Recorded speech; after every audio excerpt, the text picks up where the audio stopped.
Boy, my favorite rapper. I'm trying to be with YoungBoy. He my favorite rapper. NLE Choppa, the self-proclaimed suburban goofy rapper, just dropped a whole track dedicated to the GOAT, NBA YoungBoy. And guess what? YB actually responded, calling Choppa a Tupac wannabe. But this isn't just another rap beef. Nah, this is about betrayal, backdoor energy, and a desperate reach for relevance that might blow up in Choppa's face harder than he ever imagined. Because real talk, one phone call from YB, and Choppa's whole career could get folded like a lawn chair. Now here's what makes the story crazy deep. See, Choppa used to be one of YB's biggest fans. No cap, I go back to 2018, 2019. Bro was copying everything.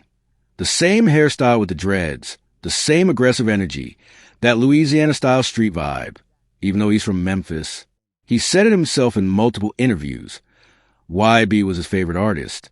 He even said, "That's my favorite rapper right there. I need a song with him." Choppa wasn't just inspired. He was obsessed. He studied YB's flow, his delivery, his raw emotion, all that pain and authenticity that made YB blow up. You can see it in Choppa's early music videos, too. The camera angles, the wild energy, the whole aesthetic. It was straight out of YoungBoy's playbook. He even dropped a song called Free YB when YoungBoy got locked up in 2018. That wasn't just a throwaway track. Choppa was riding hard for YB when most rappers wouldn't touch his name because of all the legal smoke around him.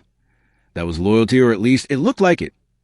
People close to Choppa back then say he used to study YB's interviews, mimic his slang, even copy his hand movements. This wasn't regular fandom. This was full-on obsession that's wild. Because what we're seeing now isn't a random beef. It's a fan-turned-op situation that's like watching your little brother, the one who followed you everywhere, copied everything you did, suddenly turn around and start throwing punches at you. That kind of betrayal? It hits different. And if you followed hip-hop long enough, you've seen this before. The one who used to idolize you ends up becoming your loudest hater.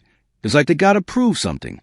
Like they're embarrassed by how much they used to ride for you, so instead of just growing up and owning it, they overcompensate, they flip the script, start dissing, start acting tough, just to show the world, I'm not a fan anymore.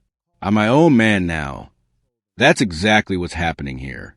This beef between NLE Choppa and NBA YoungBoy isn't about music. It's about ego, insecurity, and the kind of envy that turns admiration into hate. All right. So let's rewind to 2019, the moment that started to flip everything upside down. NLE Choppa was on Instagram Live just vibing, right? But then his homies in the background started talking wild, calling NBA YoungBoy fake, saying he wasn't really about that life. They were throwing shots at his street credibility, saying he's just an industry plant who raps about a lifestyle he never lived. And what did Choppa do? Nothing. He just sat there, laughing, smiling, not checking them, not defending YB at all. Now afterwards, Choppa tried to play it off like he didn't co-sign what they said, acting like, yo, I can't control what my boys say in the background. But nah, fam. When it's your live, your platform, your brand, and you let your people diss someone you publicly claim to love and respect, that's on you. The optics were horrible. You can't drop Free YB, call him your favorite rapper, and then sit quiet while your crew calls him fake. That's snake behavior that YB's fans saw immediately. They flooded Choppa's comments, calling him fake, disloyal, two-faced. They were like, yo, how are you going to let your boys disrespect someone you said you looked up to? And instead of clearing the air, apologizing, or explaining, Choppa stayed silent. That silence spoke louder than words. But that was just a start, because what Choppa did next made it way worse. He started linking up with Fredo Bang, one of NBA YoungBoy's main ops from Baton Rouge. And this ain't just rap beef. This is real life. There's blood behind this. Fredo and YB have had serious problems for years. Beef over G Money's death, over territory, over respect. People have died behind this feud. BROSO for Choppa, who used to be YB's biggest fan, to go and link up with Fredo Bang. That wasn't some innocent, let's make a song type move. That was intentional. That was disrespect. They didn't just chill or take a few pictures either. They dropped a whole track called Gangsta Talk. And if you listen closely, you can hear subliminal shots all through it. References that everybody following Baton Rouge politics knew were aimed straight at YB. At that point, Choppa had officially crossed a line. You can't claim to be neutral, say I'm not into beef, and then go make a track with your idol's biggest enemy. That's not confusion. That's calculated. But it didn't stop there, because after that collab, Choppa made another move that took this whole situation from music beef to personal vendetta. He started dating one of YB's ex-girls that I'm not naming names. She doesn't need that smoke, but if you know, you know. And this wasn't some old fling from years back. Nah, this was recent. Close enough that it felt intentional, like Choppa was trying to hit YB where it hurts. And he wasn't keeping it low-key either. He was posting her, showing her off, making it public, basically saying, look, bro, I got what used to be yours. That's not only disrespectful to YB, that's disrespectful to yourself. T.O. your own history, T.O. all the love, and support you one show that M-A-N-A-T this point. People started realizing this wasn't random. Choppa wasn't accidentally beefing with YoungBoy, he was choosing sides. Then came November 2020. The death of King Von, that's when the tension between Lil Durk and NBA YoungBoy hit an all-time high. The industry was split right down the middle. You were either with Durk or with YB, and guess what Choppa did? He picked Durk's side.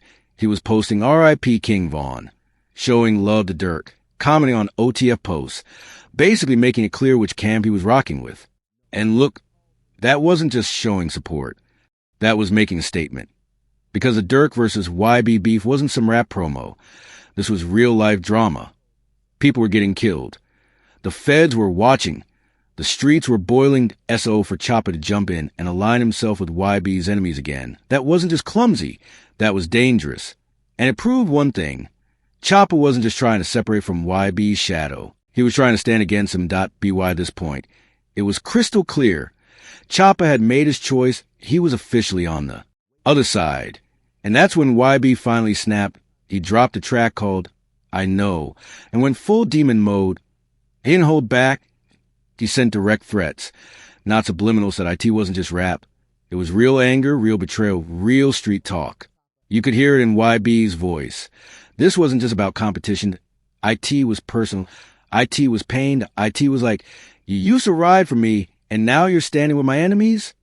From YB's perspective, that's the ultimate disrespect. You don't expect loyalty from your ops, but you do from the ones who once called you their hero. And when that loyalty flips, that's the kind of betrayal that hits harder than a diss track ever could.